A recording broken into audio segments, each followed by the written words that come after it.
Good afternoon, everyone.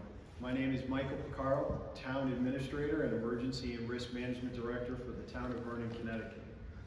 Welcome to our event announcing the launch of our NIP Responsibly campaign in partnership with the Connecticut Department of Transportation, our local public health department, and several community-based organizations, including Rockville General Hospital, Priority Urgent Care, Opportunity Works, Local Boy Scout Troop number 2020, Vernon Rocks, Lafayette Wines and Liquors, and our various town departments, including social services, youth services, police services, public works, and Vernon Public Schools. Several months ago, when the town was notified it was going to receive NIP bottle tax money from the state, the mayor challenged his departments to come up with creative and innovative strategies to address the NIP bottle littering crisis facing our state. Through a unique partnership forged by Mayor Champagne himself with our public school system, Opportunity Works, and Boy Scout Troop number 2020, Vernon's NIP Bottle Patrol was created. Utilizing state NIP bottle tax funding, Vernon's NIP Bottle Patrol was recognized by the State Department of Energy and Environmental Protection as a novel and model solution to addressing the NIP bottle littering problem in the state. But as we have demonstrated time and time again, Vernon leads the way in public health and safety, and we wanted to do more and get to the root causes of the NIP bottle littering problem.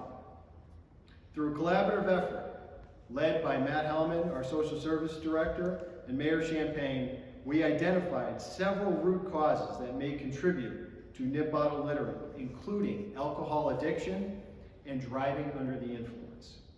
The goal of our NIP Responsibly campaign is to stop NIP bottle littering, prevent driving under the influence, and provide assistance to people who may have an addiction problem to alcohol. We have several speakers today who are going to talk in more detail about these topics. I look forward to introducing each and every one of them to you. At the conclusion of the press conference, we'll be glad to answer questions and do interviews one-on-one as you wish. We appreciate the members of the media for being here today to cover this event. And our first speaker, it's a pleasure for me to introduce Mayor of Vernon, Dan Champagne. Mayor Champagne. Thank you, Mike. So as Mike said, when this NIP money came in, one of the goals was to actually clean up the NIP bottles on our roads. But we didn't want to stop there. So we reached out to our nonprofits, and Opportunity Works was the first one. And we were able to provide some of that money to pay to help clean up not just the NIP bottles, but the trash in the area. And we also worked through the Next Step program with the Vernon Public Schools. And then we're approached by the Boy Scouts. And what a great solution to the littering. And I'll tell you, the groups that go out are doing a phenomenal job. I also wanted to move on and see what we can do about solving some of the issues that we're dealing with. And we've come up with some innovative ways of using this NIP money to try and solve the core issue. And that's what we're here for today. But just to give you an idea, the NIP bottles in Vernon since April 2022, there were 1.4 million sold in the town of Vernon. And that brought in $70,809. And instead of, like I said, instead of just using this money and putting it into the general fund, we want to use it to actually solve problems. And as a police officer, I remember one case a few years back, quite a few years back, it's been a while. But I pulled this vehicle over, and inside this vehicle was probably 50 to 100 empty NIP bottles. And this guy had been drinking. He had bought a couple when he left work and was drinking while he was driving. By the time I stopped him, he had already finished. So I ran him through the DUI test, and he passed. But as we stood on the side of the road waiting for the tow truck to come, he just kept getting drunker and drunker. And if I had tested him again by the time the tow truck got there, he would have been under the influence. And that's the situation we're dealing with. We have people that are drinking as fast as they can, and then they're driving. And that's what we also want to combat. So I'm going to end there because we have a lot of speakers. Mike? Thank you, Mayor. Our next speaker is the Commissioner of the Connecticut Department of Transportation, Garrett Eucalitto. Commissioner? Thanks, Mike. Good afternoon. I'm Garrett Eucalitto, Commissioner of Connecticut Department of Transportation. Thanks to the entire team here in Vernon and Mayor Champagne for hosting the event today. I gotta say, the number of NIPS you just mentioned, that's astounding when you think about what that means statewide. And us at Connecticut DOT or ConnDOT, we see that every single day. We have 65 facilities across the state. 1,600 employees are out there repairing our roadways, fixing guide rail, putting their lives on the line to do their job every day, just like public works employees in our municipalities do. And they're finding liquor bottles, large and small, all over the roadways, all across the state. And it's repeatedly in the same spots. And I'm sure that's what everyone here in Vernon is seeing too. It's the same type of alcohol being thrown out the windows in the same locations week in and week out. And so we were really excited to see what Vernon is doing here to try and address that. It is an extremely dangerous habit that puts people at risk on our roadways. And it's costing all of us in the state money. Taxpayer dollars are spent cleaning up nip bottles when our employees will be doing other work on the roadways to improve safety, to make our roadways safer, to repair damage to our roadways. Instead, we're picking up trash. But it's also wasting taxpayer dollars trying to do DUI enforcement, and we shouldn't be having to do that because people should be driving sober at all times of the day. We know there's a drunk driving problem in this country. We know there's a drunk driving problem in Connecticut. We continue to be one of the worst offenders in the nation continuously here in Connecticut. Someone dies in an impaired driving crash every 39 minutes across the country. Last year, we had over 80 fatalities due to drunk driving. That's just what we know so far. More results are coming in every day from last year's fatals. So I just want everyone to let that sink in. Someone has lost their life while we're in this room doing this press conference as a result of drunk driving across the country. And a lot of traffic crashes occur due to driver conflicts, someone swerving when they shouldn't. Drunk driving is preventable. That is a conscious decision being made by someone to get behind the wheel and drive drunk. And hopefully we can all work together to send the message that that's not acceptable. So one drink can make someone lose focus, slow your reaction time, and reduce your coordination, leading to potential serious injuries and fatal crashes. So let's just be clear, if you drink and drive, you're being selfish and reckless. Same thing if you're throwing litter out the window and throwing your nip bottles out the window, that's being selfish and putting the burden on your fellow citizens to help clean that up.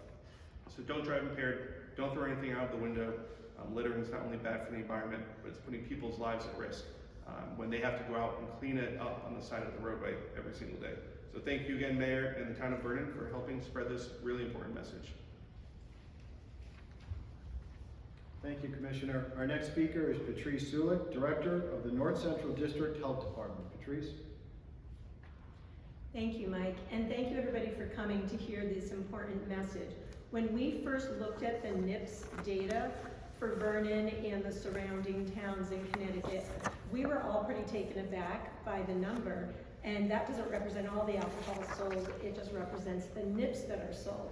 And so, to me, the take-home message that I feel I can share is this gives you a good reason to kind of sit back and evaluate, if you use alcohol, evaluate how much you're drinking and ask yourself, are you drinking too much? Are you drinking more than you were? Think about if you're drinking moderately or if you're starting to drink a little more than moderately. And the important message for that is that if you are struggling with your alcohol use, then there's lots of resources, so we hope you'll reach out and get help. It's not something to keep to yourself. It's not something to be ashamed of. There's plenty of resources, many of whom are represented here. Thank you. Thank you, Patrice. Our next speaker is Dr. Doc Rampel of Priority Urgent Care. Dr. Rampel? Thank you, Mike. Good afternoon, everyone. As a physician, It is my duty to address the important health issue that affects our society.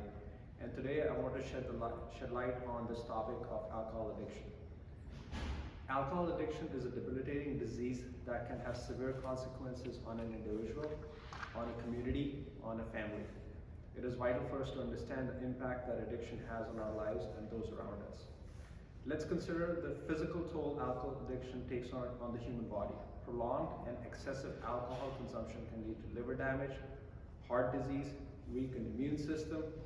These physical ailments not only affect the addict but also burden our healthcare system with increased hospitalization and treatment costs.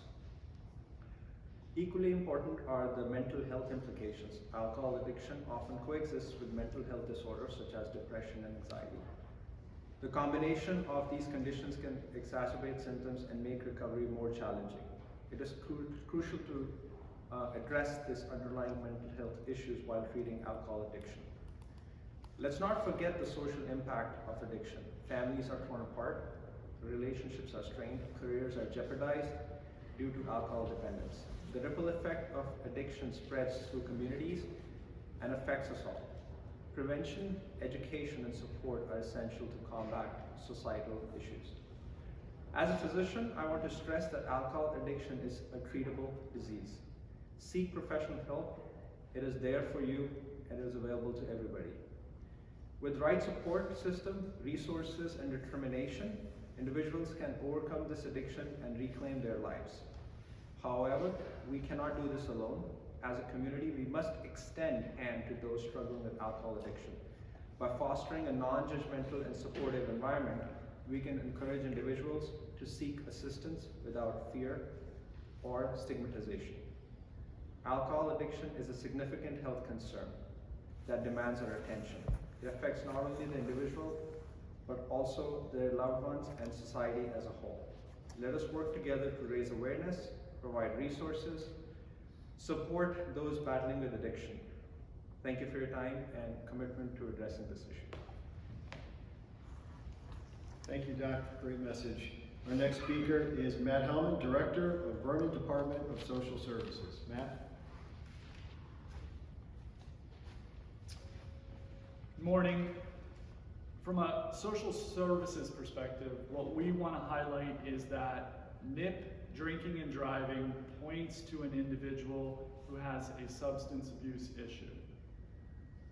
They are aware of the potential ramifications of their actions, legal ramifications, injury to themselves, injury to others on the roadway, even death, and they choose to do it anyway. They choose because they have a substance abuse issue that is addictive, but they are putting others at risk. These types of destructive behaviors have a profound impact on their families, and we in social services see this every day. It's economic instability, loss of a job, legal issues, or violence in the home. We hope that this campaign helps to bring awareness to what is often a hidden issue, the nip bottle that is consumed and thrown out the window thinking that no one will be aware of it. It's a hidden issue. So we hope, number one, this brings awareness to the issue. We hope that it makes our roadways safer, but we also hope that people who have a substance abuse issue seek help. We're not here to criticize them. We are here to say there are resources available to help. And two that I want to highlight are the Rockville General Hospital Behavioral Health Services Unit, and they can be reached at 860-533-3434, as well as the State Department of Mental Health and Addiction Services. They have a 24-hour hotline available for people seeking help, 1-800-563-4086. And if you don't know where to turn, if you don't remember those resources, call 211. 211 in the state of Connecticut is the entry point for all issues that could affect social services, whether it's homelessness, food insecurity, or alcohol or substance abuse addiction. If you remember no other number, call 211. It's the best place to get started at the state level as well as the local level. Thank you. Thanks, Matt. Our next speaker is Deepan Shah, owner of Lafayette Wines and Liquors. Deepan? Thanks, Mike. This campaign with the Town of Vernon, Nip Responsibly, is by no means an attempt to reduce nip sales. In fact, I encourage them as they're profitable for retailers and consumers, but we need to nip responsibly. For a long time, liquor stores and liquor companies encouraged to drink responsibly, and now we're taking that a step further and saying to nip responsibly. They've risen in popularity the last decade or so for many reasons. Customers get an opportunity to sample a new product by investing less amount of money. It's convenient to transport and carry. And lastly, it saves the consumer money. Buying nips is actually cheaper by the ounce than buying something in a bigger size, like a liter. In the end, we are here to serve our customers by providing the products that they want. We have always urged responsibility to drink responsibly and not drink and drive. And also urging them not to litter. Public safety and the environment should be everyone's responsibility.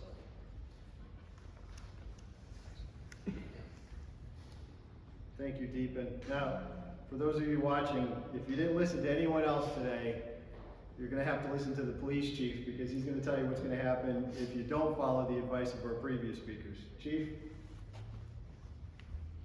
Good afternoon. I'm John Kelly, Chief of Police. The men and women of the police department routinely see the consequences of bad decisions involving drinking and driving. It is a majority of our fatal and serious injury crashes do involve alcohol or drug impairment, as well as the quality of life issues that we deal with the littering complaints that we see throughout town. Ideally, the best choice that anyone can make is voluntary compliance with our DUI statutes and our littering statutes, and choosing not to drink and drive, choosing to nip responsibly, choosing not to litter. However, the Vernon Police Department is committed to drunk driving enforcement. We are very active in that role, and for the people that do choose not to voluntarily comply with the statutes, there are stiff legal penalties for both drinking and driving and littering. Thank you. Thank you, Chief. At this point, we'll open it up to questions to any one of our subject matter experts, the Commissioner and the Mayor included. Any questions from our friends in the media? Yes, sir. Steve? How much of the $70,000 that the town got went to these outside groups that are picking these things up for you? I don't know what the total is. Approximately. I can get it. Okay. Thank you. That's it for me. Okay, thanks, Steve. Yep. Dan or Mike, how does that bag compare to what you picked up? Actually, Renee, did you want to tackle that one from Opportunity Works? How does that bag compare to what you pick up? Come on up to the mic. Hello. Opportunity Works, the gentlemen in the back of the room are on our nip patrol crew, and they go out every day, and they do pick up nip bottles every day. This has been a little bit of an accumulation, but they're also picking up the trash as well. So I don't know exactly how many that is, but they're on nip every time that they go out. They're collecting nips, and they do go to the same spots on a regular basis and still find the same thing. Chris, anything else? Other questions from our friends in the media? Dwight, did you want to add anything from recycling or the volume that we're seeing at the transfer station? Good afternoon, everybody. I'm Dwight Ranowitz. I'm the Director of Public Works here for the Town of Vernon. And I think the Nip Responsibly program is fantastic. Getting people out, cleaning up the roadsides in town has been a great effort and helps the Public Works Department out tremendously. In regard to the amount of bottles that are being picked up, right now, on the average, every month, we collect between what's happening with this program in town services, about 2,000 ton of refuse, recycling, I'm sorry. Trash is a lot higher, but we encourage everybody to please recycle. It takes a lot of material out of the waste stream. Right now, tipping fees are rising for a number of reasons, And if we can keep that, clothing and recyclables out of the waste stream, it helps everybody. It helps the taxpayer, it helps the town, and it's just cleaner for the environment. Thank you. Any other questions?